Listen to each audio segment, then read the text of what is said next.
Buongiorno, ben ritrovati con Focus TG, sempre in diretta. Apriamo con un'ultima ora. È morto il 17enne tunisino che aveva l'altro giorno seminato il panico nel centro di Vicenza, aveva aggredito la polizia, alla fine era stato arrestato e rinchiuso nel carcere di Santa Bona a Treviso, dove aveva tentato il suicidio utilizzando i suoi jeans. La notizia è arrivata poco fa. È spirato, era un ragazzo, un minore non accompagnato che era arrivato in Italia e che era senza fissa dimora, così come succede con tanti giovani stranieri che arrivano nel nostro paese. Vediamo i titoli del Gazzettino, sono alcune delle notizie di cui ci occuperemo. Carlo Panizzo, morto a 6 anni, la giornata al mare era un regalo per il compleanno festeggiato 3 giorni prima di questa tragedia, una storia terribile. Poi Caterina a Pordenone ha un malore a 11 anni e muore dopo 48 ore di agonia. Era sempre allegra, è stato un fulmine a ciel sereno. Neonata lasciato sotto il sole, il medico e 2 rugbisti del Villorba la salvano. Lo sport ci insegna a non lasciare nessuno solo. Ed è un'altra estate di gialli. È stato trovato nello stesso luogo un secondo cadavere a Marghera. Andiamo in diretta da Filippo Fois. Sì, buongiorno direttore, buongiorno ai telespettatori di Rete Veneta. Siamo in via Brumaci a Marghera, è un'area commerciale, di fronte a noi si trova il Panorama così come altre attività commerciali, tra l'altro c'è anche il capolinea del tram che porta a Marghera e poi alle mie spalle, lo rivedrete tra qualche istante, c'è questo stabile. Questo stabile ha più di 20 anni, originariamente doveva essere un altro centro commerciale dell'area, ci sono stati vari problemi per cui non è mai stato completato. Oggi è il teatro grottesco e drammatico di questi ritrovamenti di cadavere, sono ben 2 in una settimana. Adesso assieme ad Alberto Pivetta vi facciamo vedere l'ingresso, uno degli ingressi. Chiedo ad Alberto se vuole seguirmi, ci spostiamo lievemente intanto per farvi vedere da dove si entra. Qui c'è un sentiero, come vedete, battuto, nonostante la fitta vegetazione, qui non cresce più l'erba. Questo significa già una prima cosa, che questo sentiero è percorso perennemente ed è l'accesso a questo luogo in cui trovano rifugio senza tetto, sbandati e altre persone di questo genere. I 2 cadaveri che sono stati ritrovati erano in avanzatissimo stato di decomposizione. Sostanzialmente non hanno un volto, non hanno documenti, tranne uno che aveva una tessera della Caritas, ed è un giallo completo chi possano essere, come possano avere perso la vita. Su questo indaga la Questura di Venezia. Potrebbero essere 2 vecchi abitanti di questo luogo. Ancora oggi qui abbiamo visto dei giacigli alla bene e meglio, abbiamo visto un forno a microonde che c'è dentro e per cui era ancora abitato fino a poco tempo fa. Potrebbero essere 2 morti violente nell'ambito di una rissa, anche questo potrebbe essere, così come 2 morti per malore, oppure, visto che il piano interrato è completamente allagato, qualcuno che ha perso l'equilibrio ed è finito in acqua perdendo la vita, magari in una notte di particolare maltempo. Noi abbiamo incrociato qui 2 residenti della zona. Buongiorno. Buongiorno. Lei è venuto qui perché ha detto qui c'è una situazione. Sì, allora noi siamo passati ieri, abbiamo visto c'erano le forze dell'ordine, c'erano i carabinieri con un gommone, anche perché giustamente, come dice lei, il seminterrato è tutto allagato. Poi oggi abbiamo visto 2 morti nell'arco di una settimana.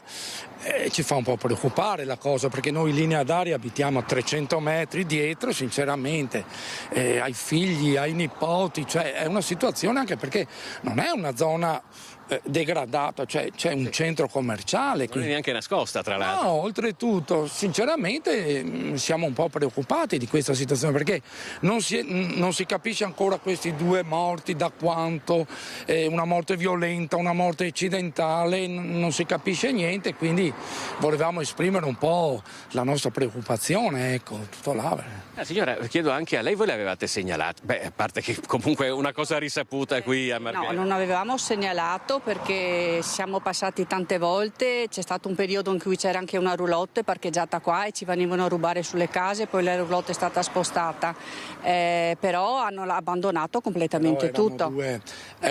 Erano due tossici, due che vivevano un po' ai margini, perché abbiamo segnalato, anche i carabinieri ci hanno detto abbiamo le mani legate con sta gente, però poi sono spariti, ma una situazione così, cioè tutto questo fino a poco tempo fa si vedeva benissimo questo stato. Dalle finestre vedevate comunque, si vedeva perché non era cresciuta la vegetazione in questa maniera. Vegetazione in questa maniera. Dalle finestre avete visto movimenti, vedevate movimenti?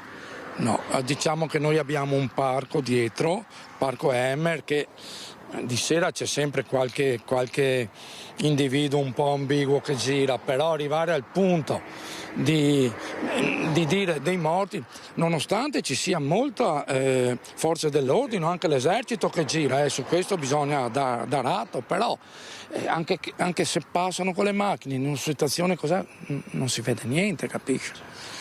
Vabbè. Va bene, grazie della vostra testimonianza. E direttore, qui naturalmente avete sentito le testimonianze anche di questi due residenti. Il giallo continua, al momento come detto qui dentro non c'è nessuno, ma la polizia c'è stata ieri mattina, per cui forse è ancora prematuro, poi purtroppo potrebbe essere che questa situazione si ripresenti. Noi continueremo a tenere gli occhi aperti. Per la linea torna allo studio. Grazie molto a Filippo Fois e al nostro operatore Alberto Pivetta. E adesso apriamo la pagina degli incidenti stradali, è sempre purtroppo ricca di scontri frontali, di uscite spontanee. Davvero una strage che continua sulle nostre strade. L'ultimo incidente lo vediamo anche chiedo alla regia, la prima pagina del giornale di Vicenza, è questo, un camion cisterna che è precipitato in una scarpata, fuga di gas e la Valsugana è chiusa, e su questo abbiamo i particolari in un nostro servizio. Vediamo. Paura, danni e disagi sulla Valsugana, dove un camion è uscito di strada volando letteralmente nel cortile di un'abitazione. L'incidente è avvenuto poco prima delle 10 nel tratto della statale 47 che attraversa il territorio comunale di Solagna all'altezza dell'hotel Ai Cavallini. La dinamica è ancora da chiarire, come pure eventuali responsabilità.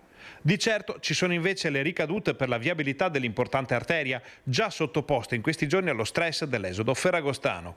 Durante le operazioni di messa in sicurezza da parte dei vigili del fuoco di Bassano, infatti, la Valsugana è stata chiusa al traffico e si sono create lunghe colonne di auto e camion in entrambe le direzioni. Nella carambola il camion cisterna ha perso parte del carico e la fuga di gas avrebbe potuto causare rischi per le persone in zona. Quindi il flusso proveniente da nord è stato deviato sul ponte di Campolongo e in destra Brenta fino a Campese, con tutte le conseguenze del caso per la percorribilità della rete viaria minore, che è andata in tilt per gran parte della mattinata. Il conducente non ha riportato ferite gravi oltre al grande spavento dopo il volo nel cortile dell'abitazione. Resta da capire come e quando verrà rimosso il camion cisterna, dato che lo spostamento del mezzo potrebbe causare ancora gravi ripercussioni in queste ore di traffico molto sostenuto. Di sicuro c'è che la vicenda si è risolta con un mezzo miracolo, visto quello che sarebbe potuto accadere. Ferdinando Gravello, oggi in regia Italo Morao e Mattia Pizzai. Adesso un altro incidente, quello di San Vendemiano, dove un ventenne ha perso la vita dopo essersi scontrato con la moto di un amico. Mattia Saccon sognava la Formula 1 e in queste ore doveva partire per Edimburgo per frequentare un corso di inglese. I segni dell'impatto violentissimo sono ancora incisi sui muretti e sull'asfalto di via Manin, San Vendemiano. Doveva essere una serata insieme agli amici, un giro in moto prima della partenza per Edimburgo, che sarebbe dovuta avvenire proprio in queste ore per frequentare un corso d'inglese. La vita di Mattia Saccon si è spezzata così, sul ciglio di una via a qualche centinaio di metri da dove abitava con il papà. Ero in camera, ho sentito urlare aiuto, aiuto, sono uscito e c'era un ragazzo disteso per terra lì, più o meno. Praticamente c'era una Vespa dietro di lui e lui con la moto, e quello della Vespa, scusa, era davanti a lui. Ha sentito che arrivava la moto, si è spostato sulla destra pensando che passasse a sinistra la moto, invece è passata a destra. Si sono toccati, lui è scivolato là dove vedete i segni là per terra è andato a sbattere addosso al muretto lì, c'è il segno del casco, e poi è volato giù fino a qua via. Quando sono venuto fuori gridava aiuto, aiuto, è arrivata subito una operatrice sanitaria appunto che sta lì e gli ha chiesto il nome, ha spiaccicato 2 parole, ma dopo ha cominciato a rantolare subito. In pratica quando è arrivata l'ambulanza era già morto, era già in arresto cardiaco. L'incidente è quando era circa l'1 di notte, mentre stava rincasando. I sanitari del SUEM 118, una volta arrivati, hanno tentato per un'ora di rianimarlo. Prima del loro arrivo, insieme ai tanti vicini che sono accorsi, anche un'infermiera che ha praticato il massaggio cardiaco al ragazzo fino all'arrivo dell'ambulanza. Disperati i tentativi di salvarlo. Poi è arrivata la macchina medica, è arrivato l'elicottero, ma non c'era più niente da fare. L'indomani dalla tragedia di prima mattina il patrigno del ragazzo si è recato sul luogo per pulire la macchia di sangue lasciata dal giovane affinché all'arrivo della madre in Spagna con la sorella del 20enne non la vedesse. Mattia Saccon, figlio del proprietario della famosa maglieria, era un appassionato di motori. Dopo il diploma al Planck di Treviso era riuscito ad entrare all'ITS di Faenza e svolgere un tirocinio nelle scuderie della Formula 1. Un ragazzo intelligente e intuitivo, lo ricordano gli insegnanti della scuola superiore dove ha studiato e dove amava tornare per raccontare ai professori la strada che stava percorrendo. Stava inseguendo tenacemente il suo sogno, Mattia, un sogno infranto a pochi metri sulla via di casa.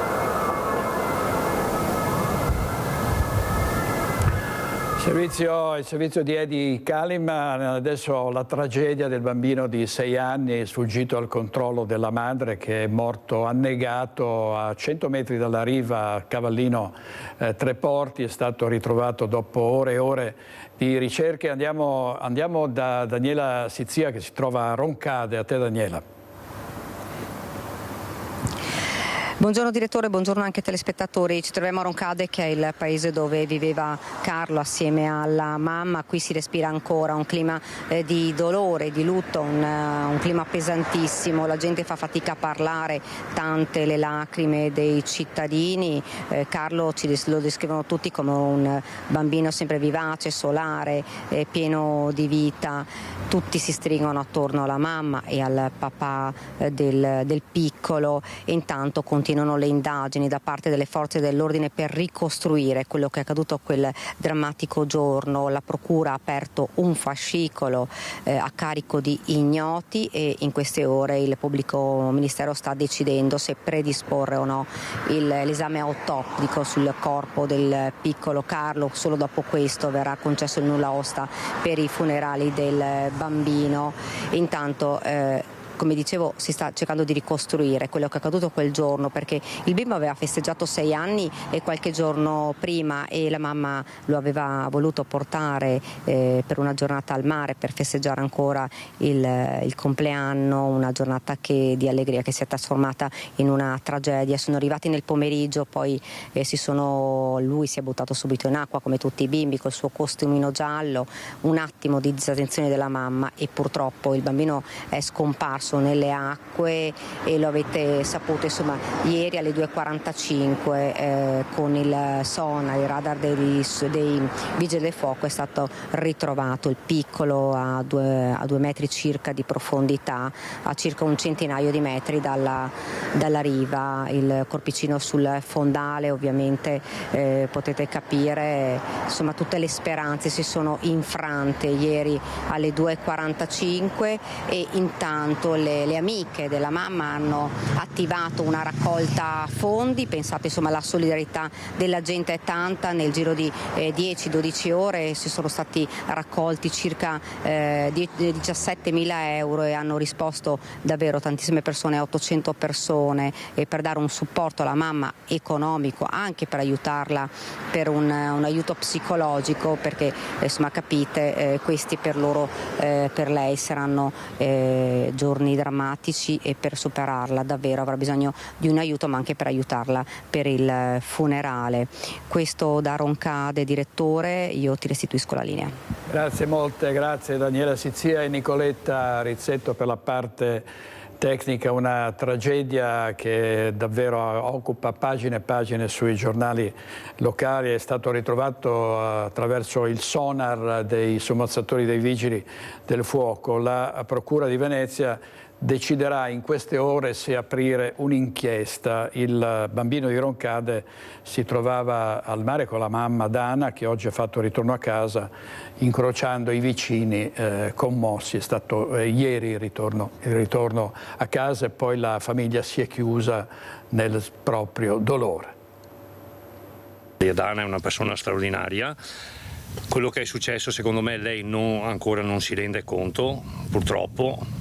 Tanto è vero che io sono appena diventato papà e mi ha detto: dai un bacino alla tua bambina, dunque è una persona straordinaria. Mamma Dana Calarus è rientrata a casa a Roncade in mattinata dopo un pomeriggio e una nottata di attesa, angoscia e infine lo strazio più profondo, quello per la perdita del figlioletto Carlo Panizzo, 6 anni, con cui era andata a trascorrere una giornata di svago in spiaggia a Capasquali al Cavallino. La mamma in riva, il bambino che giocava vicino agli scogli. Improvvisamente la donna non l'ha visto più. Le grida, i bagnanti che si sono tuffati, la catena umana, la macchina dei soccorsi. Il corpo del piccolo, scomparso in mare, è stato rinvenuto sul fondale poco prima delle 3 del mattino. La mamma, una 49enne di origini polacche, dipendente dell'azienda di ristorazione Ottavian, è stata ospitata nel vicino camping e affiancata da una psicologa. Infine il ritorno a casa. Sulla recinzione ancora i fiocchi rosa per la recente nascita della bimba del vicino, Carla, anche lei. Lei mi ha abbracciato e mi ha detto solo: dai un bacino alla Carla. Io ho detto: guarda Dana, per qualsiasi cosa siamo qua. E dopo è scappata di sopra. Lei è molto scossa, molto scossa. Un via vai di familiari e amici come quelli che le hanno riportato indietro la macchina dal Cavallino. Finestre e porte chiuse anche a casa del papà di Carlo, Fabio Panizzo, titolare della birreria Kaputziner Hof di Colle Umberto e del pub Bark di Barcon di Vedelago, ma in passato anche socio della pizzeria Piola di Treviso. La coppia ha un altro figlio di pochi anni, più grande del fratellino, per la cui morte ora la Procura della Repubblica di Venezia dovrà decidere se aprire un fascicolo. Il caso è in mano al sostituto procuratore Federica Baccaglini, che attende la documentazione delle indagini svolte dalla Capitaneria di Porto. A quel punto deciderà se procedere con l'inchiesta e disporre eventualmente l'autopsia sul corpo del piccolo, inchiesta in cui rischierebbe a quel punto di venire iscritta nel registro degli indagati anche la mamma del bambino. Il servizio di Lina Paronetto è stato uno shock per tutti coloro che si trovavano a pochi passi dal luogo della tragedia. La notizia del ritrovamento del piccolo Carlo è iniziata subito a passare di bocca in bocca e prima del ritrovamento da parte dei sommozzatori, dei vigili del fuoco, ore di ricerche, 11 ore sono durate le ricerche con candele, preghiere e lacrime dei presenti. Alle 2:45 il corpo del piccolo Carlo Panizzo viene individuato e adagiato sul fondale vicino ai frangiflutti ad una profondità di 2 metri. Il rinvenimento reso possibile dalla strumentazione sonar in dotazione ai sommozzatori del 115. Ogni speranza si infrange contro la drammatica realtà. Sulla spiaggia cala un silenzio surreale.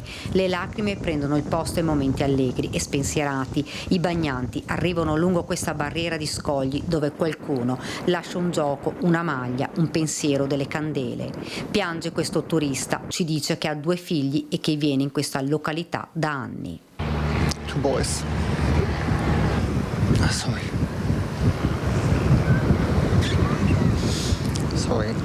Lui, assieme a tanti altri bagnanti, si è tuffato alla ricerca del piccolo. Una tragedia iniziata intorno alle 16. Carlo era in acqua, stava giocando, poi in un attimo non è tornato in superficie. Momenti drammatici a cui hanno assistito numerosi turisti. La mamma era sulla riva, lei... Sì, era sulla riva la mamma, è successo in un attimo, ecco. Quando abbiamo visto sbrazzare sono andati tutti, il soccorso è stato immediato, ecco, quello sì. Da locale si sono precipitati in acqua anche degli avventori. Un gruppo di ragazzi è corso fuori e si è tuffato. Poi la catena umana dei bagnanti nel mare insieme per cercare Carlo. Ce lo racconta il bagnino che ha chiesto aiuto anche ai turisti. Io ho sollecitato in più lingue ai clienti di tenerci per mano, cominciando io per primo, e siamo andati più avanti fino dove possibile, chiedendo ai bambini di non farlo perché l'acqua era comunque mossa, molto agitata. La gente ha risposto subito All'istante, e dopo, nonostante io fossi andato a fare comunque a sostenere altri aspetti, diciamo, del soccorso, hanno continuato a farlo in maniera autonoma. In quel momento nella zona c'era bandiera rossa. C'era bandiera rossa perché era appena calato il vento di Bora, il vento da nord e da nord-est, e il vento stava calmandosi, ma la corrente era comunque molto forte e c'era risacca perché stava calando la marea, quindi c'era molta onda vicino agli scogli e molta risacca, quindi molto risucchio che continuava a portare le persone, o comunque in questo caso anche il sottoscritto o gli altri cercando il bambino verso il largo. Cosa può essere accaduto al bambino? Sappiamo che faceva dei tuffi.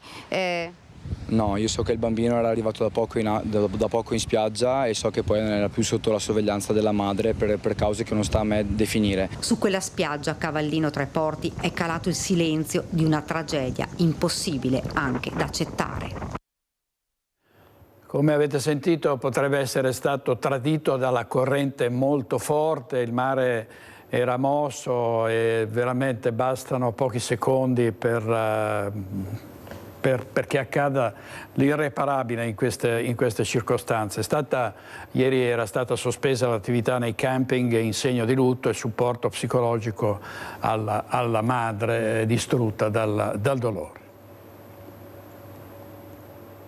Dopo l'allarme lanciato dalla mamma si è attivata la macchina dei soccorsi. In pochi minuti la spiaggia Cap Ballarin è stata raggiunta dalla Guardia Costiera, sommozzatori dei Vigili del Fuoco e 3 elicotteri che dal cielo controllavano il mare.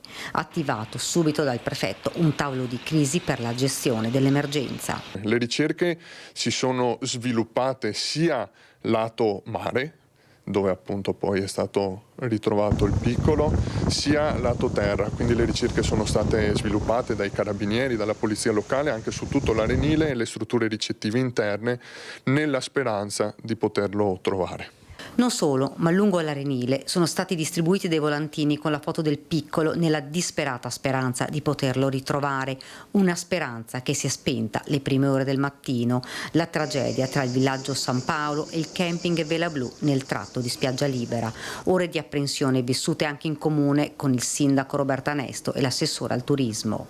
Noi per parte nostra alla famiglia abbiamo dato tutto il sostegno come amministrazione che potevamo dare attraverso un supporto psicologico e attraverso un alloggio nella vicina struttura ricettiva, e siamo molto vicini come amministrazione comunale tutta al cordoglio della famiglia.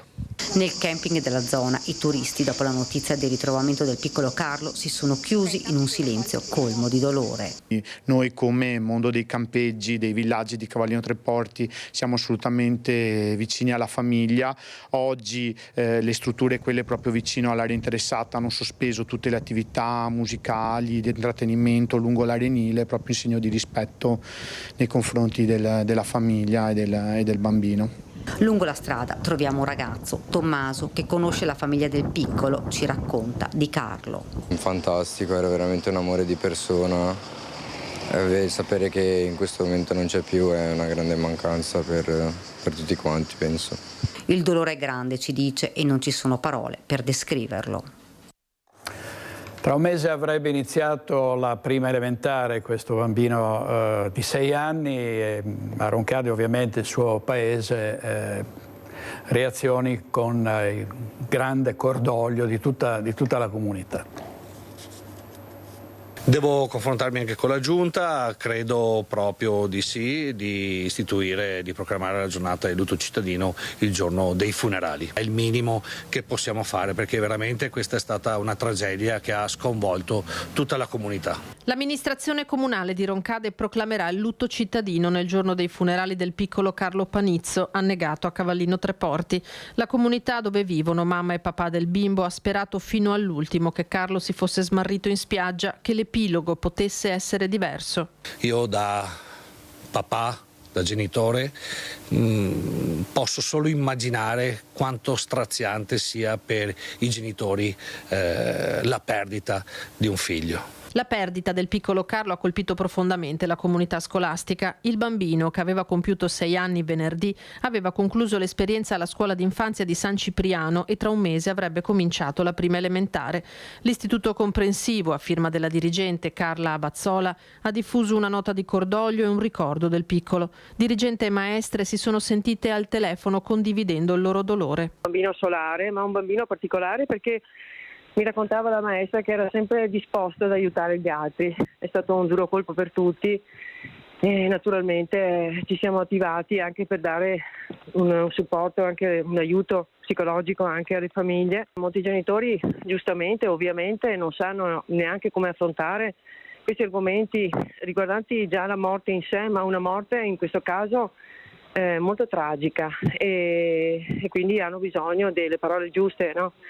Da dire e da far comprendere ai loro figli. La dirigente conta nei prossimi giorni di riunire online genitori e capire insieme come elaborare questo lutto e farlo elaborare ai compagni di Carlo. Al ritorno in classe il lavoro verrà esteso ai piccoli alunni. Le amiche di mamma Dana hanno avviato una raccolta fondi per sostenerla anche dal punto di vista economico in questo durissimo momento. Per la comunità di Roncade un nuovo pesante lutto. Voglio fare le condoglianze a questa famiglia che conoscevo da piccolina. Mi dispiace moltissimo. Sì, non ci sono parole. Non ci sono parole. Sono momenti che fanno riflettere, decisamente. Tra l'altro la mamma è una collega di lavoro di mia sorella, per cui siamo vicini in tutto quello che si può fare, anche se non ci sono parole. Se serve noi ci siamo, non c'è bisogno di dire niente, si viene con uno sguardo, si capisce e ci si dà una vicinanza per qualsiasi cosa possa essere. Magari, se possibile, stasera facciamo una candelina tutti insieme sul poggiolo di casa, che male non fa, perché comunque è un pensiero che vola al cielo questo angelo.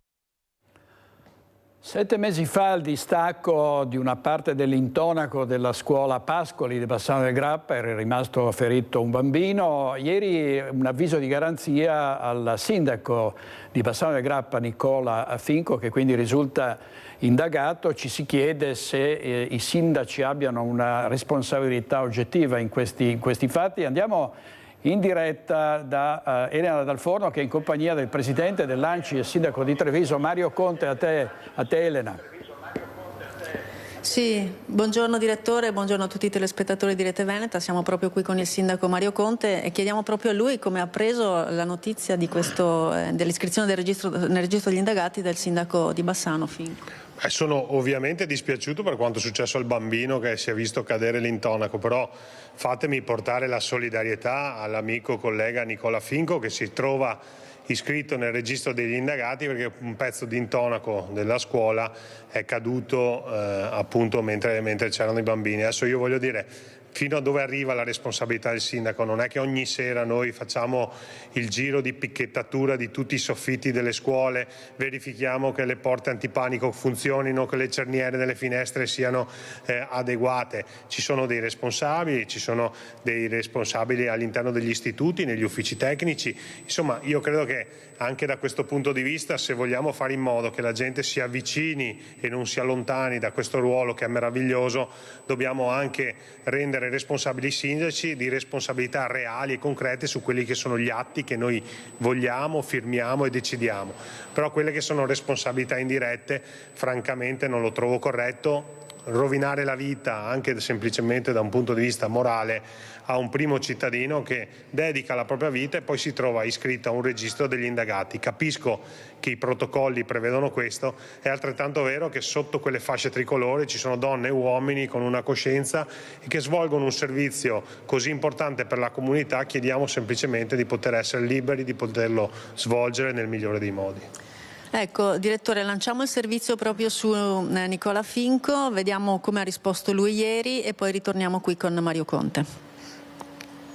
Ho ricevuto un avviso di garanzia in merito al distacco di una parte dell'intonaco della scuola Pascoli nel mese di gennaio e dovrò comparire di fronte al PM il prossimo 18 settembre. Ho ritenuto utile informare la stampa e ovviamente darne comunicazione alla cittadinanza. È un fulmine a ciel sereno quello che colpisce il comune di Bassano del Grappa e la città a una manciata di giorni da Ferragosto. Il sindaco Nicola Finco è iscritto nel registro degli indagati per il distacco dell'intonaco di un'aula della scuola Pascoli, avvenuto a gennaio. In quell'occasione un bambino era rimasto coinvolto riportando qualche graffio. Immediatamente era scattata la chiusura, seguita dalle verifiche di rito sullo stato di salute del plesso scolastico. La situazione aveva consigliato all'amministrazione di chiudere la scuola e di spostare le lezioni nelle sale del tribunale. Poi, qualche giorno fa, il municipio ha chiuso una trattativa con gli scalabrini per l'affitto di alcuni spazi da destinare alla didattica montessoriana della Pascoli per almeno 3 anni. Nel frattempo, però, era scattata l'indagine della Procura sul distacco di gennaio, della quale avevamo parlato anche nei nostri telegiornali. Crolla la scuola primaria Pascoli, la Procura della Repubblica apre un fascicolo d'inchiesta. I carabinieri erano arrivati negli uffici del settore lavori pubblici per raccogliere informazioni finite nel faldone dell'inchiesta. Forse informazioni sullo stato pregresso della Pascoli, dati che, fa sapere il sindaco, non erano mai arrivati neppure sulla sua scrivania. Non ho mai ricevuto alcuna comunicazione da nessuno, altrimenti sarei intervenuto, perché insomma sapete l'attenzione che io dedico ai bambini, alle scuole. Insomma, il primo anno di mandato si è contraddistinto proprio per questo, per fare un riordino dei plessi scolastici, per metterli in sicurezza, per pensare alla progettazione di una nuova scuola. Quindi se qualcuno mi avesse comunicato che c'era una situazione particolare all'interno della Pascoli, ovviamente sarei intervenuto. Finco sarà sentito in procura a Vicenza fra qualche giorno dopo Ferragosto e in quella sede sarà possibile conoscere più dettagli sull'origine della vicenda. Non è infatti chiaro se tutto sia nato da un esposto o da una denuncia oppure d'ufficio in seguito agli eventi di gennaio. Quel che è chiaro è che la faccenda, alla luce di quanto dichiarato da Finco e delle notizie diffuse, suona come un campanello d'allarme per qualche migliaio di sindaci del Veneto e non solo. Viene da pensare che domani mattina qualche migliaio di sindaci del Veneto potrebbero consegnare le fasce, perché nessuno è sicuro a questo punto. Ma guardi, io non dico nulla, ripeto, sono sereno e tranquillo, fornirò ovviamente la massima collaborazione alla magistratura, perché so che ho fatto tutto quello che dovevo fare e quindi insomma speriamo si risolva quanto prima questa faccenda. Ecco, siamo di nuovo con Mario Conte qui da Treviso. La legge proprio sulla responsabilità dei sindaci è cambiata anche proprio su richiesta dell'ANCI. Che cosa è cambiato da quella legge e in effetti che cosa potrà succedere? Adesso bisogna capire se la vicenda che stiamo raccontando è riconducibile all'abuso d'ufficio che è stata l'oggetto, la legge oggetto della modifica. Anzi, è stato proprio cancellato il reato di abuso d'ufficio da parte del ministro Nordio proprio su richiesta dell'ANCI nazionale. È altrettanto vero che, così da quello che apprendiamo, è davvero paradossale che venga iscritto nel registro degli indagati il sindaco che era all'oscuro di ogni situazione, conoscendo Nicola Finco, ma così come tutti i sindaci, quando ci viene comunicato che c'è una situazione di pericolo, la prima cosa che facciamo è chiudiamo al pubblico quei luoghi, quelle stanze, quelle scuole, quegli uffici, proprio perché vogliamo mettere in sicurezza la comunità. Quindi io credo che questi sono episodi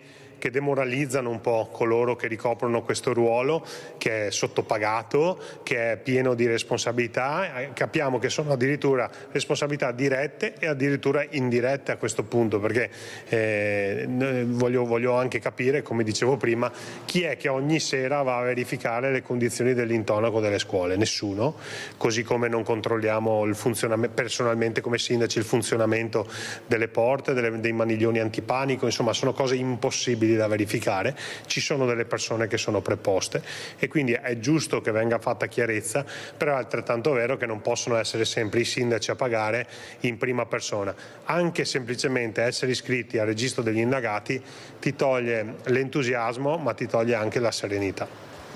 Ecco direttore, su queste parole che fanno riflettere ti restituirei la linea. Ti ringrazio. Grazie molto. Elena Dal Forno, il nostro operatore Simone Merlo, ovviamente al sindaco di Treviso e presidente dell'ANCI, tra l'altro anche uno dei papabili alla candidatura da presidente della regione del Veneto alle prossime regionali.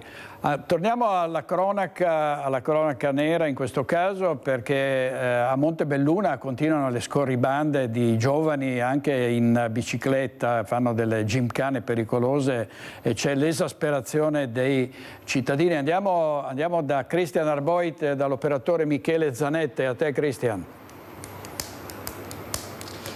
Buongiorno direttore, a te e a tutti i telespettatori di Rete Veneta. Ci troviamo in Corso Mazzini, nel cuore di Montebelluna, nel salotto buono di Montebelluna, dove tra l'altro si sta tenendo il mercato.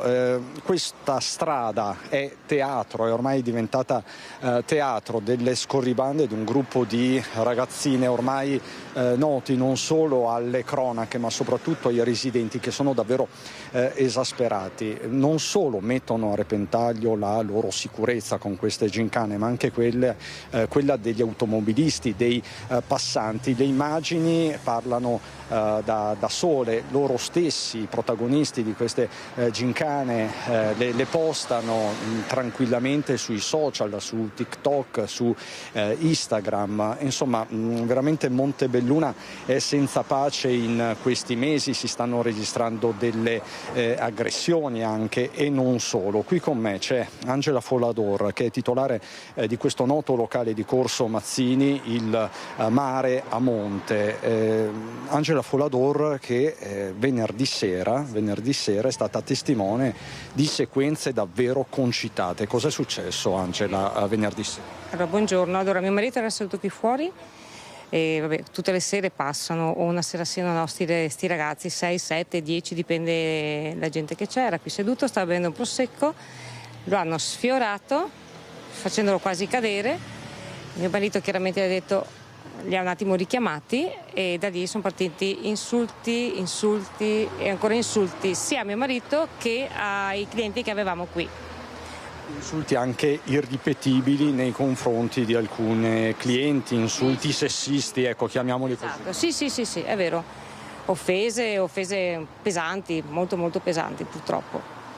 E questi ragazzini non si sono andati per vinti, non sono subito scappati. No, loro, se vengono richiamati, ripassano, ti sfidano finché uno dei due si deve bloccare, altrimenti vanno avanti all'infinito. Io ho chiamato le forze dell'ordine, chiaramente mi hanno detto non possono venire qui se passano avanti e indietro. Li ho chiamati 2 volte, noi non li abbiamo visti, e questo a me dispiace sinceramente, perché la situazione di venerdì sera era pesante, anche perché gente che abita nei palazzi qui a fianco hanno visto tutte le scene, e alla gente che era qua ha detto potevate prendere uno sgabello o un manganello e farli cadere e fermarli, perché è ora di finirla. Perché questo è il tema, il clima si sta esacerbando. Sì, perché venerdì sera hanno cominciato alle 8 di sera dalla piazza, si sono spostati di qua, di là, sono passati in mezzo ai tavolini del Cavour, hanno offeso delle persone e non va bene. Un senso di impunità diffuso, con il sindaco Adalberto Bordin che sta correndo ai ripari ed è intenzionato, come vi raccontiamo nel servizio, a convocare i genitori. Basterà il servizio.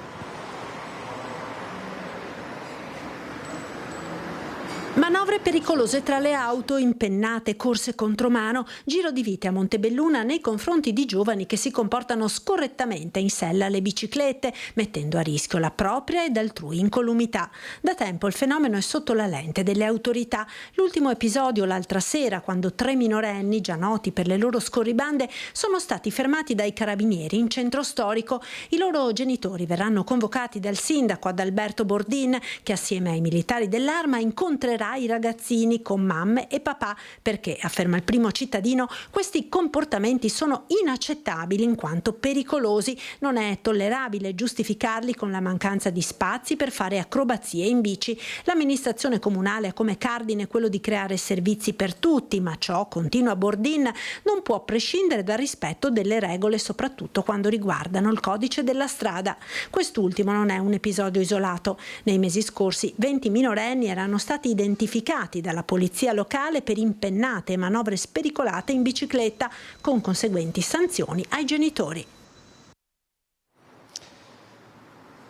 Nel servizio di Marta Marangon si parla di 3 giovani, in realtà sono molti di più quelli che colpiscono. Ecco, venerdì sera quanti erano, signora? 6-7, erano 6-7 che andavano avanti e indietro.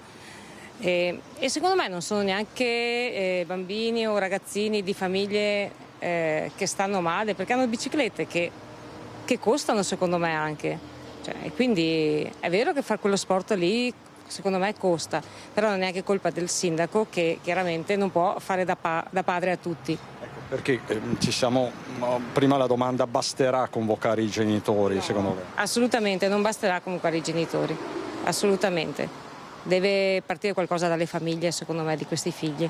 Siamo andati già troppo oltre. Sì, anche perché le offese, vorrei vedere se un figlio di qualcun altro offendesse i genitori suoi, come hanno offeso noi e la gente che era qua, i clienti nostri e la gente che passa, tutta la gente, se a loro va bene, fa comodo.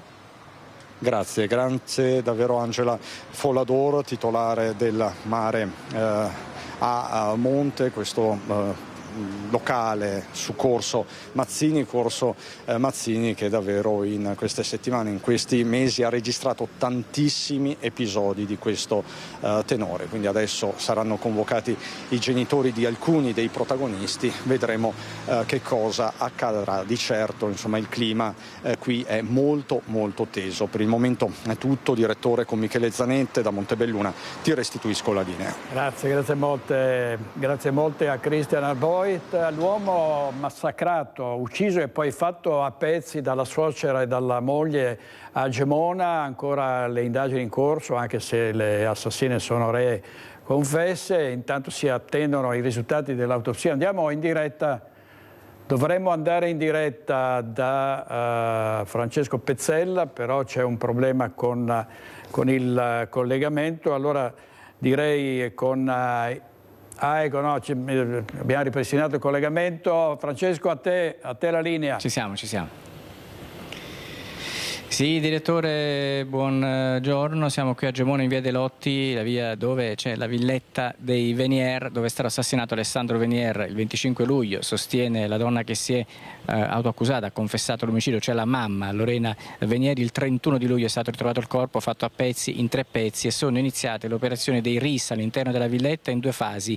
Ieri la prima parte, che si è conclusa intorno alle 23 di sera, quest'oggi dopo le 12:30, siamo a ridosso dell'ora in cui è stato annunciato l'arrivo di 10 minuti oltre, un po' di ritardo. Dovrebbero arrivare tra poco di nuovo i carabinieri del RIS di Parma di nuovo nella villetta per fare ulteriori rilievi. Qui c'è vicino a noi il criminologo Edoardo Genovese, che in Veneto dovreste conoscere bene perché ha già curato i casi di Giulia Cecchettin e di Alex Marangoni, che adesso proviamo a portare con noi. Chiedo a scusi Genovese, siamo in diretta, può venire un attimo per una battuta? Siamo qui un secondo, ecco che ci raggiunge, facciamo tutto in tempo reale.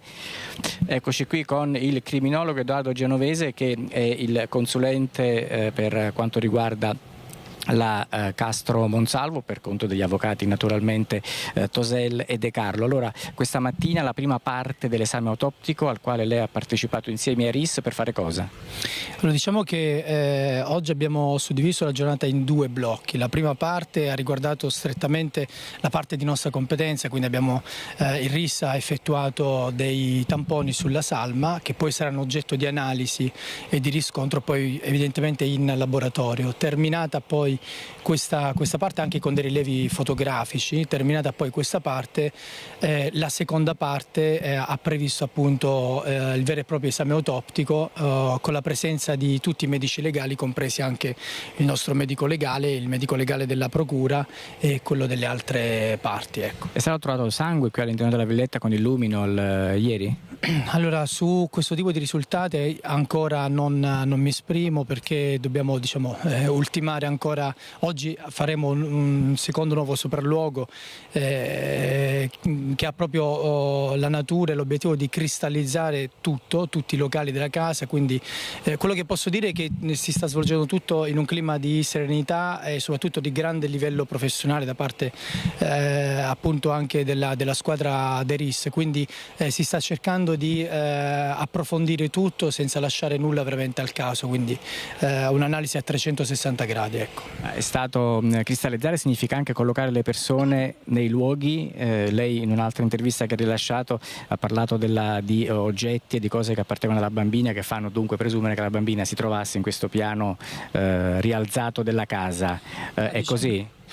Più che collocare le persone nei luoghi esatti, si cerca di trovare anzitutto qualsiasi elemento che ci possa aiutare poi dopo a ricostruire tutto.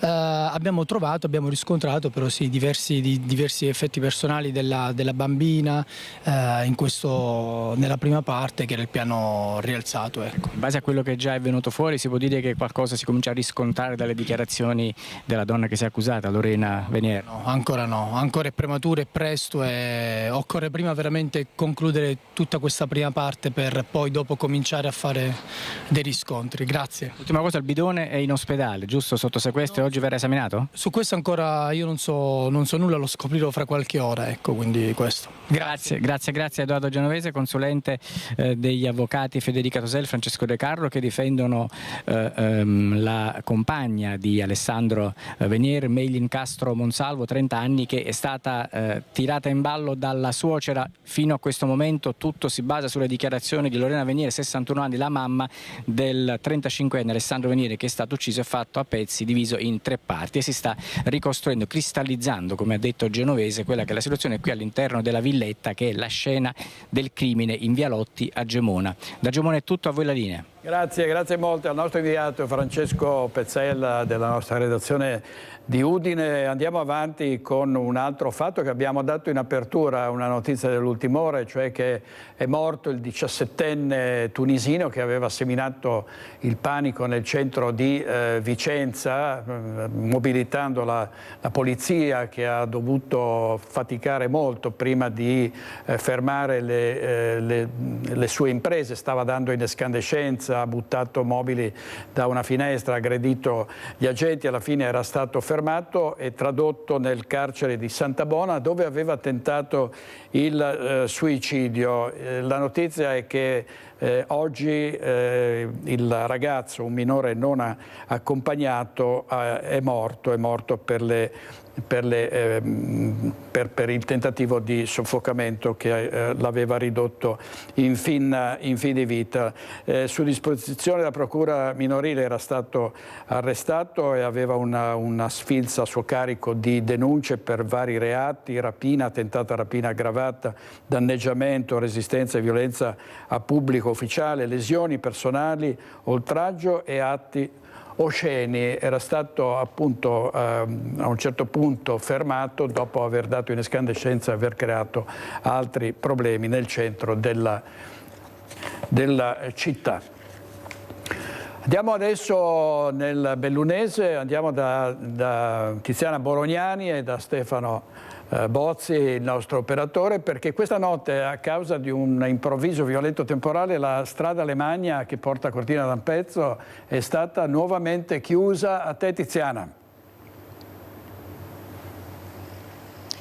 Sì, direttore, proprio così alle 10:30 è scattato il semaforo rosso sulla 51D Alemagna San Vito di Cadore, all'altezza di Dogana Vecchia, laddove la frana ha travolto la strada nei primissimi giorni di luglio e poi successivamente una seconda volta. Questa è la prima volta che i sensori e quindi che il sistema di monitoraggio della frana di fatto viene messo alla prova. Ieri sulla zona, e ce ne siamo ben accorti quando lasciavamo Borca di Cadore, incombevano nubi minacciose sulle montagne. Il temporale violento si è presentato puntualmente attorno alle 10:30 di sera e il quantitativo d'acqua percepito, misurato dagli idrometri, ha fatto scattare i sensori collegati con il semaforo, con i semafori situati a bordo della strada. Questo ha causato evidentemente code di auto, perché anche a quell'ora erano molti i turisti che si stavano avvicinando verso Cortina d'Ampezzo. E però dal verso opposto c'erano anche tanti lavoratori che concluso il proprio turno di lavoro stavano rientrando a casa, e quindi molte persone, sia quelli che procedevano da nord verso sud che da sud verso nord, si sono fermati. Non tutti però, direttore, perché qualcuno, diciamo così, passatemi il termine, termine, se n'è fregato del divieto e per evitare di tornare indietro e percorrere il passo Tre Croci, che significa allungare certamente i tempi di viaggio, è passato con il semaforo rosso, scatenando un po' lo sdegno di quanti hanno rispettato il divieto, ma anche facendo venire i brividi a chi invece ha la responsabilità di tutelare la sicurezza della circolazione su quella strada. Questo potrebbe accadere però anche nei prossimi giorni, è bene che gli automobilisti ne siano avvisati, che i turisti lo sappiano, è bene che si sappia che nei prossimi giorni, quando i meteorologi già preannunciano un'interruzione di questo caldo che sta soffocando anche la montagna bellunese, tutta la provincia di Belluno, potrebbe riportare questi temporali, queste rinfrescate, ma temporali assai importanti che potrebbero causare ancora situazioni di disagio. La situazione sulla 51 di Alemagna è rientrata nella norma pressappoco alla 00:30. E quindi il traffico anche in questo momento scorre, pur pesantemente, pur con gravissimi rallentamenti, scorre senza difficoltà alcuna. Speriamo resti così anche nei prossimi giorni. È tutto, direttore, ti restituisco la linea. Bolognani a Stefano Bozzi, e vediamo la sera del 15 giugno una frana che scese dall'Antelao e aveva travolto la frazione di Cancia a Borca di Cadore. Oggi il paese è tornato quasi alla normalità, ma per modo di dire, perché in una casa dell'Ottocento il giardino è ancora sepolto sotto cumuli di ghiaia e fango solidificato. Sentiamo ovviamente la protesta della proprietaria di questa abitazione che chiede che qualcuno intervenga. Vediamo. Basta guardare le immagini, ho bisogno di aiuto e le istituzioni devono ascoltarmi, devono darmi una mano, perché sono veramente in una situazione, non dico drammatica, perché tanti residenti sono stati peggio di me, però anch'io voglio la mia parte di attenzione. Cancia, agosto, sole, traffico vacanziero sulla 51 di Alemagna. Il borgo di Borca di Cadore, a guardarlo oggi sembra difficile immaginarlo la sera maledetta del 15 giugno scorso, quando una colata di oltre 100.000 metri cubi di pietra e fango è piombata giù dall'Antelao. Ma basta deviare di pochi metri per trovare un frammento di quella notte. Davanti a questa casa dell'Ottocento dei Trisavoli della signora Scaglia, il prato non c'è più. Al suo posto una colata grigia di ghiaia e melma, indurita dal sole e dalla pioggia. Cumuli che arrivano a ridosso della staccionata e in alcuni punti sfiorano i gradini d'ingresso. Il giardino non c'è più. Distrutto completamente, purtroppo. Però oltre a quel problema del lato privato, io sono in apprensione anche per il fatto che con le piogge, ho notato fin dal 12 di luglio, infatti ho attenzionato anche i vigili del fuoco, si dilava tutta questa ghiaia e va a finire sulla statale, quindi imbrattandola, con pericolo per chi transita sulla strada. Il sindaco Bortolo Sala, contattato, ha spiegato che dopo l'intervento dei vigili del fuoco e dei volontari della protezione civile, la ditta incaricata dal comune non ha potuto operare perché la signora Scaglia, che vive a Trieste, voleva essere presente alla rimozione del materiale posto in un'area di pregio.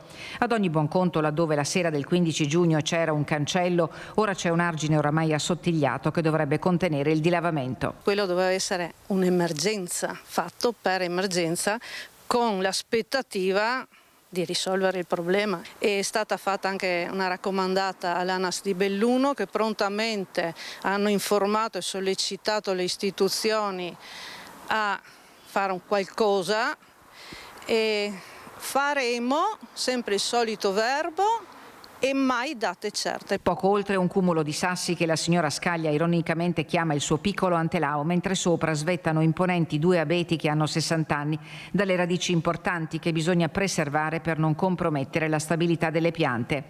Il resto del paese in gran parte ha rimosso le tracce della frana. Qui invece il tempo sembra essersi fermato e il problema non è solo estetico. Fuori, lungo la ciclabile frequentatissima dai ciclisti, la situazione è vivace. Dentro il giardino il silenzio e il peso peso di 2 mesi di attesa di chi aspetta che la montagna venga portata via, almeno da casa propria. Questo era il terzo vascone di Cancia, secondo me, con migliaia di metri cubi, non so quante erano, però quando si comincia bisogna anche finire il lavoro e non lasciarlo a metà. È fiduciosa? No comment. Servizio di Tiziana Bolognani. Adesso andiamo in diretta da Vanessa Banzato e da Tommaso Migot per la parte tecnica a Cima Grappa, dove è crollato, come ricorderete, un muretto adiacente al Sacrario. Vedo Vanessa Banzato insieme al tenente colonnello, direttore del Sacrario. A te, Vanessa. Buongiorno a te direttore e a tutte le persone che ci stanno seguendo da casa. Io e il tenente colonnello Marco Arancio, che è il direttore del Sacrario di Cima Grappa, ci troviamo in un luogo davvero suggestivo, un luogo magico, un luogo sacro. Alle nostre spalle il Sacrario di Cima Grappa, dove riposano più di 23.000 caduti tra italiani ed austro-ungarici. Siamo qui perché, come hai accennato tu poco fa, è sorta una polemica qualche giorno fa riguardante un muretto proprio ai piedi del Sacrario, un muretto crollato. Era sorta la polemica perché c'erano più persone che avevano detto è una cosa indegna che proprio a ridosso del Sacrario ci sia un muro crollato proprio lungo il viale che conduce all'ossario. E allora con me il direttore del Sacrario, il tenente colonnello Arancio, ci spiega un po' cosa è successo a questo muretto, direttore. Buongiorno a tutti. Allora, di fatto il muro crollato di Cima Grappa, che è stato appunto oggetto di svariate polemiche, è una delle innumerevoli priorità che l'Ufficio per la tutela della cultura, della memoria e della difesa, che di seguito poi citerò in UTCMD per questioni di praticità, da cui la direzione del Sacrario Militare dipende, è solamente una di tantissime priorità. Di conseguenza io posso tranquillamente affermare che non appena è avvenuto il crollo nella primavera dello scorso anno, nelle settimane seguenti i nostri ingegneri militari, perché a Roma esiste un ufficio che si chiama Direzione Lavori e Demanio, che annovera degli ingegneri, sono venuti qui, hanno fatto tutte le loro valutazioni che sono poi andate a sfociare in un progetto, e ovviamente, come si sa, un progetto deve essere finanziato. Di conseguenza, compito di recuperare i fondi sono stati un anno, e se pensiamo che per un'amministrazione pubblica un anno è un tempo veramente molto breve per fare un progetto, richiedere i fondi, l'assegnazione dei fondi. Noi eravamo pronti con la ditta a operare dal 24 di luglio scorso. Abbiamo ovviamente riflettuto su quello che è il periodo che stiamo vivendo, quindi piena estate, e si è presa la decisione di non far intervenire la ditta subito, pur consegnandogli i lavori nella stessa data, di slittare i lavori quindi a fine del mese corrente, proprio perché il 3 agosto c'era la cerimonia della Madonna del Grappa, quindi un cantiere avrebbe chiuso e ostacolato la cerimonia stessa. Perché la strada doveva essere chiusa? Di fatto sì, perché comunque se il cantiere deve operare nelle condizioni di sicurezza. Dopodiché noi dobbiamo pensare che quello è anche l'accesso principale al Sacrario, quindi con il grande afflusso turistico di questi tempi avremmo comunque creato dei disagi. E non ultimo, ma molto importante, è l'unico accesso per le persone con disabilità o problemi a livello motorio per poter arrivare qui ai piedi del Sacrario. Quindi io ritengo che tutto quanto sia stato detto fino adesso è assolutamente privo di alcun fondamento. Perché lei diceva appena entro fine mese inizieranno i lavori per sistemare definitivamente questo muretto che non è l'unica, lei ha fatto qualche accenno poco fa, non è l'unico lavoro, l'unica opera che vi riguarda, che vi interessa. No, non è l'unica opera che ci riguarda. Allora facciamo un attimino un breve accenno su quello che è il patrimonio dei sacrari dell'ufficio. Sono 1060 in Italia, più 180 anche all'estero, di cui l'ufficio se ne occupa, quindi di conseguenza le priorità sono molteplici. e, come ho detto poc'anzi, bisogna anche essere coperti finanziariamente per poter fare i lavori. Di conseguenza ci sono, in base alle assegnazioni che vengono date, il capo dell'ufficio assegna le priorità ai lavori che vengono poi, quelli finanziati, vengono effettuati. Quindi, tornando al muro, siamo a 1 anno e pochi mesi dal crollo, io sono pienamente soddisfatto di questo. Dopodiché, se pensiamo anche a quello che è stato anche il recente passato, perché qua a Cima Grappa c'era una struttura che era stata utilizzata negli anni 60-70, sappiamo tutti di cosa stiamo parlando, della ex Basenato. Dal 2021 è iniziato quel processo di valorizzazione del territorio e di restauro che dovrà terminare. Prossimamente inizierà anche la canterizzazione per quelli che sono i lotti successivi al recupero e al restauro del sacrario stesso. Quindi intanto è stata demolita la Basenato, è stata tolta la recinzione e abbiamo riqualificato a livello ambientale tutta quella zona della montagna, quindi adesso è ritornata alla sua versione originale. Dopodiché io come direttore di sacrario ho altri 34 sacrari a cui badare, quindi lavori che sono stati fatti e sono già stati conclusi. Ad esempio posso citare il recupero dei sentieri attrezzati sulla zona monumentale della Marmolada, che è di nostra pertinenza, ha 3.000 metri di quota, certificati e approvati. Sono stati fatti dei lavori di recupero e ripristino del sacrario militare a Colle Isarco, Vipiteno. Dovranno essere progettati i lavori per il ripristino del sacrario militare di San Candido. Anche questo è una delle priorità che verrà messa in scaletta. Grazie Vanessa Banzato, grazie molte, grazie al direttore del sacrario, grazie molte al nostro operatore. Dobbiamo andare in pubblicità, abbiamo minuti piuttosto contati, torniamo tra pochissimo.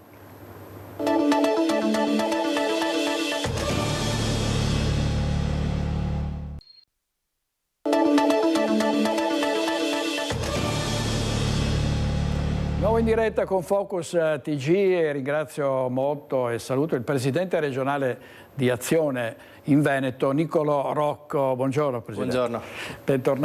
Bentornato sulla nostra rete. Allora, le regionali, ovviamente ancora molta confusione all'interno del centrodestra perché non si è ancora scelto un candidato, si pensa che potrebbe essere risolto questa vicenda nelle prossime settimane, ma c'è chi addirittura parla dell'autunno, di un voto che potrebbe essere a novembre, e nel frattempo Giovanni Manildo con il centro-sinistra ha già iniziato la campagna elettorale. Ecco, tra questi due blocchi, diciamo, Azione sta ancora trattando, no? Mi pare aver capito.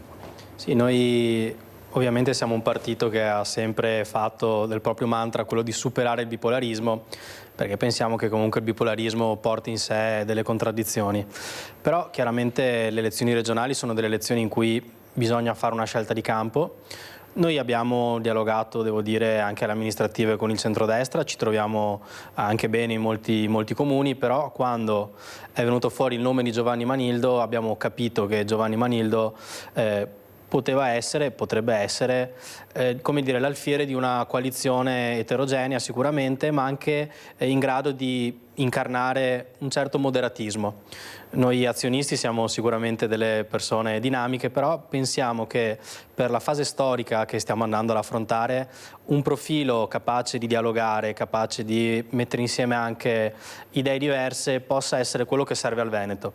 Non abbiamo chiuso, nel senso che noi siamo come Azione un partito democratico, nel senso che abbiamo i nostri organismi interni, sappiamo che abbiamo anche magari alcune province che hanno delle simpatie diverse proprio per i percorsi che sono stati fatti in questi anni, però penso che nel giro di una decina di giorni andremo a chiudere. Stiamo parlando con Giovanni Manildo. Quello che noi chiediamo al candidato del centro-sinistra è essere ambizioso. Se noi coglieremo in Giovanni Manildo l'ambizione di andare non solo a come dire, cogliere i sentimenti, insomma, di quello che storicamente è il campo largo, ma andare anche a raccogliere i sentimenti degli anziani fragili, degli anziani soli, degli imprenditori che vedono in questo momento con grande preoccupazione il tema dei dazi. Quindi se noi riusciremo a capire che c'è un progetto ambizioso nel centro-sinistra, sicuramente faremo la nostra parte, e devo dire forse ci sarà anche una sorpresa, nel senso che noi stiamo cercando anche di parlare con tutti quei mondi che non si riconoscono in questo momento nei due poli, e quindi potremo avere un ruolo da protagonisti anche aggregando con una novità, però non anticipiamo troppo. Quindi stiamo in campana in attesa di sapere che cosa ci riservate come notizia. Carlo Calenda l'abbiamo intervistato diverse volte qui in Veneto, è un uomo molto pragmatico e anche un po' svincolato dai giochi della politica, no? Cioè perché è molto, secondo me, open-minded e cerca di ragionare quasi un po' da imprenditore per capire quali sono le strade che possano portare dei vantaggi al proprio partito, al proprio schieramento e anche al territorio. Oggi si sta parlando, adesso c'è uno scontro sulla questione delle spiagge meno affollate di una volta, no? Quindi Eli Schlein dice che questa è la dimostrazione che le famiglie sono in difficoltà e quindi devono tirare la cinghia. Giorgia Meloni risponde: no, non è vero, i dati dimostrano che il turismo invece sta tirando. Secondo lei qual è la vera situazione, diciamo, di chi oggi vive in Veneto e che appunto una regione dove ci sono ovviamente luci e ombre, no? Allora, il turismo sicuramente registra dei dati tendenzialmente positivi, ma questo perché siamo in un contesto globale. Quindi a livello globale il Veneto sta beneficiando, lo vedo anche con delle città che storicamente magari non sono state molto turistiche come Treviso, ma che negli ultimi 5, 6, 10 anni hanno avuto molta attenzione da parte di turisti stranieri, sta beneficiando del fatto che comunque nel mondo tante persone che magari erano nella soglia di povertà o nei paesi in via di sviluppo oggi hanno aumentato la loro ricchezza, e quindi il turismo sta registrando dei trend positivi. Però il ragionamento è sulle famiglie italiane, cioè quello che secondo me preoccupa è il fatto che oggi le famiglie italiane facciano fatica ad andare in vacanza. Molte famiglie ce la fanno, molte invece stanno a casa. Io anzi volevo anche approfittarne per ringraziare il lavoro che state facendo, perché so di tante persone che magari la settimana di Ferragosto storicamente riuscivano magari a prendersi una settimana di ferie, invece oggi staranno a casa, qualcuno addirittura lavorerà. Io per esempio questa settimana lavoro, ho una piccola impresa e quindi bisogna fare di tutto per far tornare i conti, però sicuramente c'è un trend che non è imputabile solo a Giorgia Meloni, questo mi pare chiaro, però c'è una congiuntura economica mondiale con diciamo, gli Stati Uniti che stanno pensando di non essere più il nostro partner commerciale privilegiato, o meglio non vedono nell'Europa più il nostro partner commerciale privilegiato. Il nostro sviluppo si è sostanzialmente retto sull'export, e questo export deriva dal fatto che noi verso dei mercati molto importanti eravamo dei partner privilegiati. Oggi gli Stati Uniti dicono no, la manifattura un pezzo vogliamo riportarla a casa, e per il Veneto soprattutto, che vive di piccola e media impresa di export, questo è un grandissimo problema. Non è chiaramente la colpa solo di Giorgia Meloni, però secondo me quello che importa quando uno fa politica è non pensare di avere la bacchetta magica. Cioè chi dice io ho la bacchetta magica per risolvere tutti i problemi, che sia in maggioranza o che sia all'opposizione, sta prendendo in giro i cittadini. La cosa però importante secondo me è la consapevolezza, cioè bisogna dire la verità, e la verità è che oggi noi stiamo affrontando un periodo di forte complessità e di forte difficoltà da un punto di vista sociale ed economico. Se affrontiamo questa vicenda, insomma, per questo dice Carlo Calenda, a volte bisogna superare il bipolarismo, perché si tira da una parte e dall'altra, e capita che quando uno è in maggioranza dice che va tutto bene, poi l'anno dopo è all'opposizione, e quando all'opposizione va tutto male. Non è questo il modo per risolvere i problemi. Non c'è dubbio, non si è molto obiettivi quando si fanno certe valutazioni. Vediamo partiti che portano spesso acqua al proprio mulino, a prescindere da quelli che magari sono sono i dazi. Ecco, sui dazi ci sono due blocchi, no? Quelli, diciamo, coloro che sono molto preoccupati e che manifestano anche un po' di indignazione e di rabbia per questi dazi del 15%, e altri che dicono, insomma, non facciamoci la testa, cerchiamo nuovi mercati, no? In fondo il Veneto ha sempre dimostrato in qualsiasi occasione di saper reagire a qualsiasi problema. Sì, perché il Veneto è fatto da persone operose, da persone che non si scoraggiano, e la filosofia di chi ha successo nella vita è sempre quella di cercare di essere positivi e propositivi, quindi è giusto non fasciarsi la testa, cercare nuovi mercati. Però bisogna anche essere sinceri, cioè i dazi peseranno e peseranno tanto, quindi bisogna avere consapevolezza del periodo storico che stiamo attraversando. Quello che a me un pochino è dispiaciuto è stato vedere l'Unione Europea così incapace di sentire di essere una potenza da un punto di vista geopolitico e da un punto di vista economico. Trump fa il suo gioco, Trump è un commerciante, cioè Trump gioca, punta in alto, però quando Trump ha trovato dall'altra parte, pensiamo ai cinesi, diciamo una potenza che ha battuto i pugni sul tavolo e ha detto no, esiste un limite oltre il quale noi non vogliamo andare, anche Trump, come dire, ha ridimensionato le sue aspettative.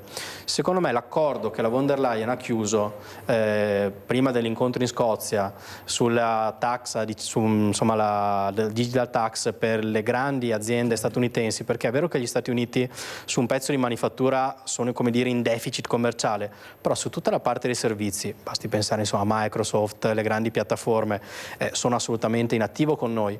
Allora quello che a me dispiace è vedere l'Europa che non ha il coraggio di battere i pugni sul tavolo e riconoscere di essere ancora un mercato importantissimo, avere ancora una grande capacità trasformativa, però oggi noi siamo completamente addormentati, cioè il problema, e quindi i veneti hanno ragione ad essere arrabbiati e preoccupati, è che l'Europa, che dovrebbe essere il luogo in cui noi diamo delle risposte, non si sta comportando da potenza, e questo a me fa una rabbia incredibile.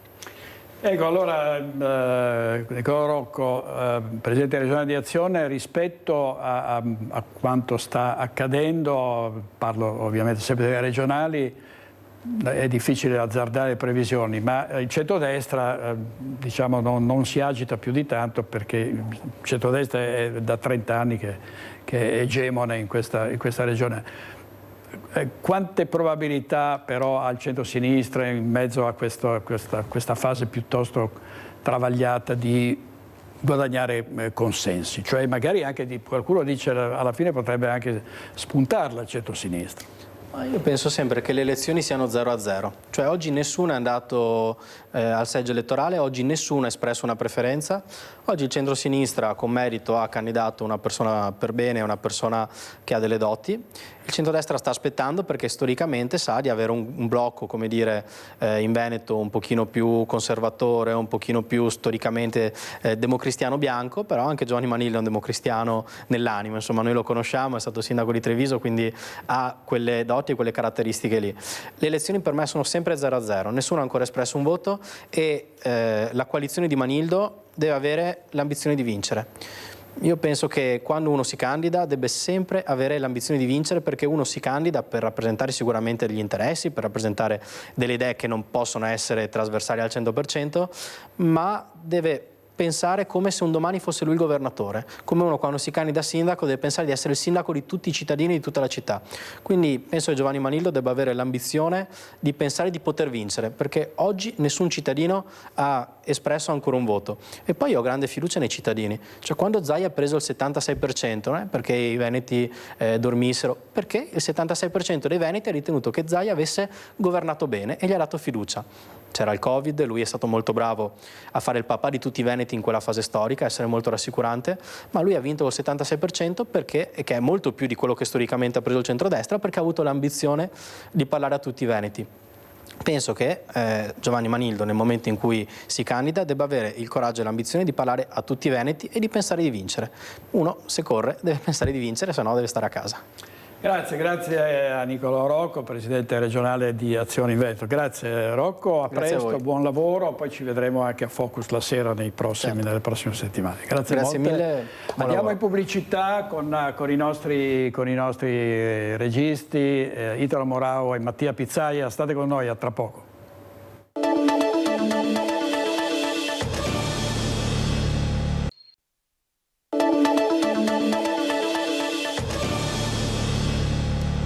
parlato con Nicolò Rocco del turismo in questi mesi estivi. È un Ferragosto che oggi risente della mancanza dei turisti tedeschi, anche per questo meno tedeschi, meno austriaci sulle nostre spiagge, però poi ci sono invece città che sono città d'arte, città importanti anche in Veneto che sono affollate di turisti, e anche i ristoratori sono coinvolti in questa, ovviamente in questa affluenza. Sentiamo Roberto Astuni. C'è questo rallentamento dovuto a una mancanza di clientela straniera, soprattutto di lingua tedesca, però vedo che un po' alla volta, insomma, questo gap lo stiamo colmando con degli ospiti italiani. Credo sia un fatto strutturale di questo momento, vista anche la crisi, insomma, che c'è soprattutto in Germania. Teniamo presente che prima il turismo estivo era il 70% di lingua tedesca. Tra i dazi e il settore dell'automotive ormai in caduta libera, anche in Germania l'aria è di crisi pesante e i turisti non si muovono. Perciò sono gli italiani a visitare il territorio, non contribuendo però ad un turismo di permanenza, ma più da mordi e fuggi. La media è di un paio di notti, insomma, quindi queste famiglie che arrivano sono tutte italiane dalle regioni limitrofe, quindi Lombardia, Emilia, Toscana, però appunto fanno un paio di giorni alla riscoperta, perché tanti le conoscono già, della nostra bella città. E anche se la ciclabile ha reso il territorio più conosciuto e frequentato, il punto dolente per il manager rimane sempre lo stesso, quello dell'identità del territorio e del suo racconto in una rete condivisa. Abbiamo una dorsale culturale incredibile che solo noi possiamo raccontare. Pensate che se non ci fosse il Brenta non ci sarebbe neanche stata poi Venezia, insomma. Quindi dobbiamo mettere in rete tutte le eccellenze. Noi siamo in esubero addirittura di eccellenze, però non lo stiamo facendo. Un territorio però sempre splendido anche per chi rimane in città a Ferragosto. Io sicuramente una passeggiata lungo il Brenta in queste giornate calde, soprattutto il mattino quando è bello fresco, il silenzio, è davvero incredibile cosa abbiamo e cosa invece non riusciamo a comunicare. E la splendida Bassano affollata di turisti che però sono soprattutto italiani. Caldino? Abbastanza, è abbastanza caldo, però dai, per la bici questo è l'altro. Siamo di Rovigo, stiamo andando verso Alpago. Bassano era una tappa?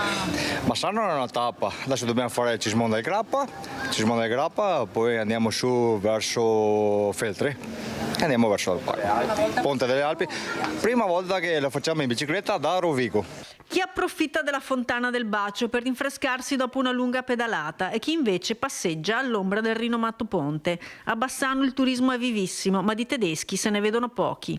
Abbiamo in effetti scovato solo questa signora che vive in California ma è di origine tedesca, già on the road da 6 mesi, felicissima del suo shopping in città e che racconta che i prezzi italiani per lei sono molto bassi. In California un caffè e un cornetto costano oltre $12. Per il resto tutti italiani, da Milano alla Sardegna non manca nessuno. Sì. Di dove siete? Da Tezze. Tezze Sorpresa. Sembrate turisti? No, tranquillo. Un giro, vediamo se c'è qualcosa da mangiare. La storia, il paese è bellissimo, il ponte è la storia, diciamo, è molto importante, la storia di Bassano. Io sono calabrese.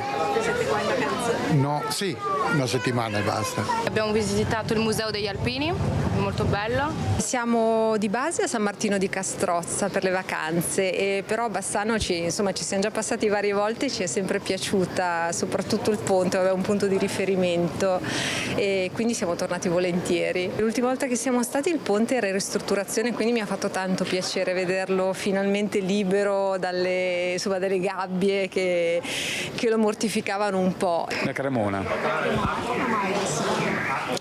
Ma perché è una meta che non ho mai fatto, volevamo anche andare a vedere il Vajont, che è una meta da vedere. Noi abitiamo a Dubai, siamo venuti qui in ferie fino al 20, siamo venuti a visitare i luoghi vicini e basta. Ma c'è anche chi apprezza la città con meno turisti.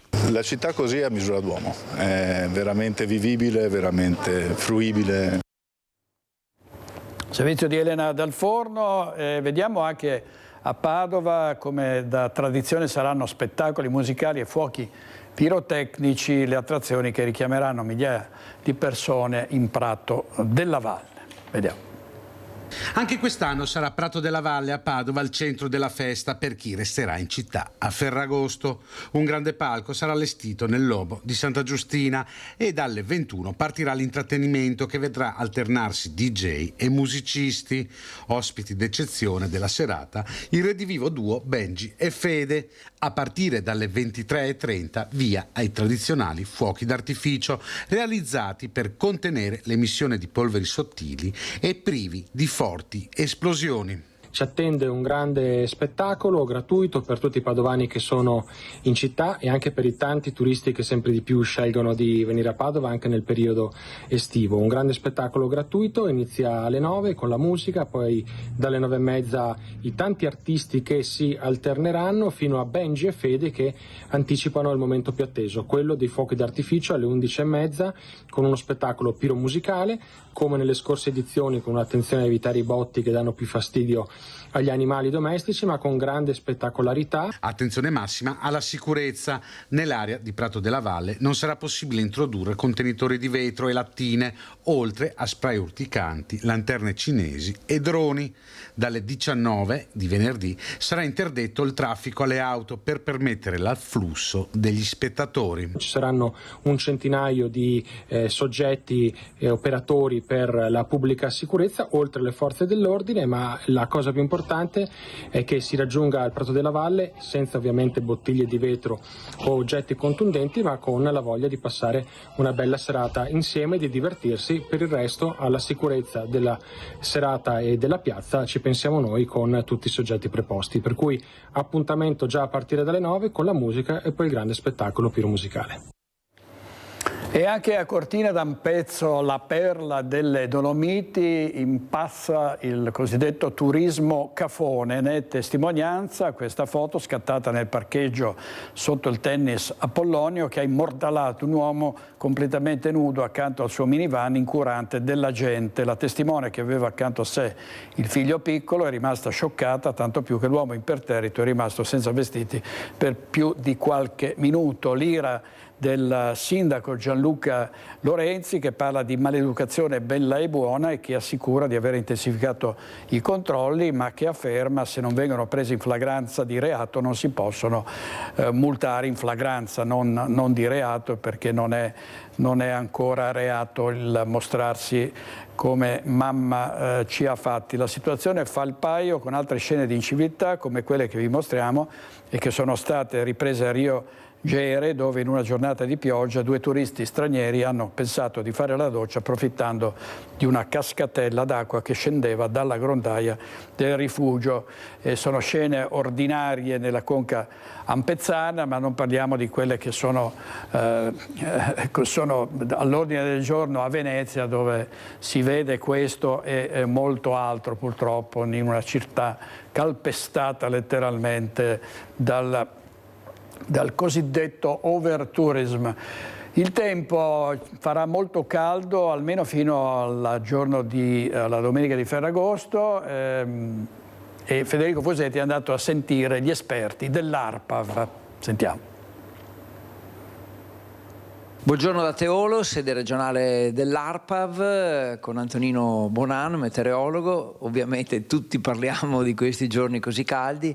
Qual è la situazione attuale? La situazione attuale direi è stabile, siamo sotto un vasto campo di alta pressione in tutta Europa quasi, e con aria decisamente calda, anche sopra la norma direi.